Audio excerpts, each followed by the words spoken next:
নমস্কার বন্ধুরা, গার্ডেনিং সংক্রান্ত বিষয়ে নতুন নতুন আপডেট দিতে আপনাদের সামনে চলে এসেছি। আমি তনয়, আর আপনারা দেখছেন YouTube channel garden touch of greenery. বন্ধুরা, আমি আমার ছাদ বাগানে, আর আমার সামনে আপনারা দেখতে পাচ্ছেন একটা সাইট্রাস প্রজাতির গাছ, লেবু গাছ, আর কি ঝুলছে দেখুন। বেশি কথা বলবো না, সোজা কি ঝুলছে একবার আপনাদের দেখিয়ে দিন। দেখুন আমার হাতের তালুটা আমি পুরো একদম স্ট্রেচ করেছি, দেখুন দেখুন পুরোটা ছড়িয়ে ধরছি দেখুন, তাহলে বুঝতে পারছেন কি সাইজ হয়েছে। এখনও পর্যন্ত কিন্তু লেবুটা তৈরি হয়নি।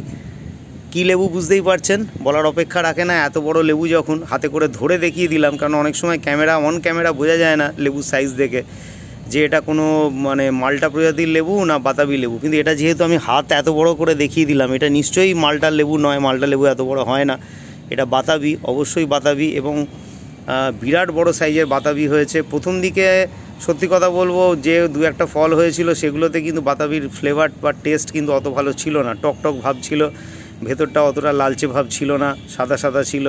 আমি ভেবেছিলাম গাছটা হয়তো আমাকে ঠকিয়ে দিয়েছে, কিন্তু এখন কিন্তু লাস্ট দুটো তিনটে ফল যা হয়েছে তাতে কিন্তু দারুণ হয়েছে ফল, খুবই মিষ্টি হয়েছে, এবং ভেতরটা আস্তে আস্তে একটা গোলাপি লাল আভা আসছে। সেই জন্যে আমি এখন বুঝতে পারছি না গাছটা ঠিকই দিয়েছে। এই গাছটা কিন্তু আমি গ্যালিপ স্ট্রিট থেকেই নিয়েছি, কোনো নামকরা নার্সারি নয়। কিন্তু গ্যালিপ স্ট্রিটে গাছ একটু দেখে বুঝে শুনে নিতে হয়, এবং এটা একটা ভাগ্যের ব্যাপার যে গ্যালিপ স্ট্রিটে গাছ আপনার ভালো হচ্ছে কি না, সত্যিই একটা ভাগ্যের ব্যাপার। কেননা আমি যে লোকটার থেকে নিয়েছিলাম, তার কাছ থেকে আমি আমার প্রথম পেয়ারা গাছটা কিনেছিলাম, যে পেয়ারা গাছে আমার বলতে পারেন যে আমার ইন্ডিয়ার মধ্যে আমার সবথেকে বড় ছাদ বাগানে তৈরি গাছেতে পেয়ারা, সেই রেকর্ড আমার আছে। কেননা একটা পেয়ারা ওজন প্রায় 900 গ্রামের কাছাকাছি, এরকম পেয়ারা আজ পর্যন্ত ছাদ বাগানে কেউ দেখাতে পারেনি। তা এইটা আপনার সেই লোকের কাছ থেকেই নিয়েছিলাম। বাতাবি লেবুটা আমাকে অ্যাসেম্বলি বাতাবি বলে দিয়েছিল। প্রথম দিকে কিন্তু সত্যি ফল ভালো হচ্ছিল না, তাই ভাবলাম যে হয়তো ঠকিয়ে দিয়েছে, কিন্তু যাই হোক এখন বুঝতে পারছি না, একদম জেনুইন গাছ, এবং যেরকম সাইজের বাতাবি তেমনি কিন্তু আপনার ভেতরের কালার বা মিষ্টতা সব কিছুই কিন্তু রয়েছে, টেস্ট দারুণ। সেই জন্য লোক একটুখানি যারা গাছ বেচছে সেই লোকের বিশ্বাসযোগ্যতা একটু অবশ্যই দরকার, বিশেষ করে গ্যালিপ স্ট্রিটের মতো জায়গায়, যেখানে আপনাকে অরিজিনাল ভ্যারাইটি দিচ্ছে কি না। সেই জন্য যদি লোক ভালো গাছ দেয়, সেই লোকের গাছ যদি ভালো হয়, তার সাথে বেশি দরদাম করবেন না, মোটামুটি একটা দরদাম করে নিয়ে নেবেন।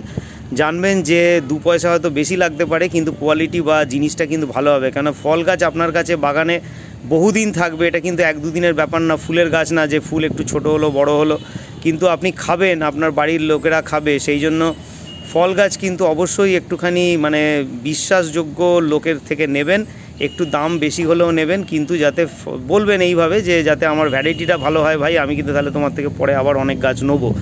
গ্যালিপ স্ট্রিট কলকাতার একদম প্রাণকেন্দ্রেই, বাগবাজারের কাছে, সেই জন্য বেশি দূর আপনাদের যেতেও হবে না, আপনারা কিন্তু ভালো গাছ পাবেন। সেটা কিন্তু একটু দেখে নিতে হবে। অনেক সময় বড় বড় নার্সারি থেকে গাছ নিলেও কিন্তু সে গাছ কিন্তু খুব ভালো হয় না, অরিজিনাল ভ্যারাইটিও কিন্তু হয় না। আমি নিজেও বলবো, আমি নিজেও পেয়েছি, বড় নার্সারি থেকে গাছ নিয়েছি, একটা গাছ বলেছে আর একটা গাছ হয়েছে। তা সেই জন্য বলছি যে গ্যালিপ স্ট্রিটে গেলে ভালো লোকের থেকে নেবেন। এখনও কিন্তু ফলটা তৈরি হয়নি, বুঝতেই পাচ্ছেন কালার দেখে, এখনও কিন্তু হলুদ রং ভাব আসেনি, এখনও লেবু বেশ শক্ত। এই কিছুদিন যে পরপর ডিপ্রেশনের ওয়েদার, নিম্নচাপের ওয়েদার চলছে, তাতে কিন্তু গাছটা উল্টে পড়ে গেছিলো। দেখুন এখন আমি একদম ডাইরেক্ট ছাদের ওপরেই রেখেছি, এটা ইটের ওপর রাখা ছিল, কিন্তু আমি ইট থেকে সরিয়ে দিয়েছি, ইট থেকে পড়ে গেছিলো, এবং ডাইরেক্ট একদম লেবুটাই কিন্তু নিচেতে মাটিতে পড়েছিল, লেবুর দিকটাই। আমি তো ভেবেছিলাম বোধহয় হয়ে গেল, বোধহয় লেবু ভেঙে গেল।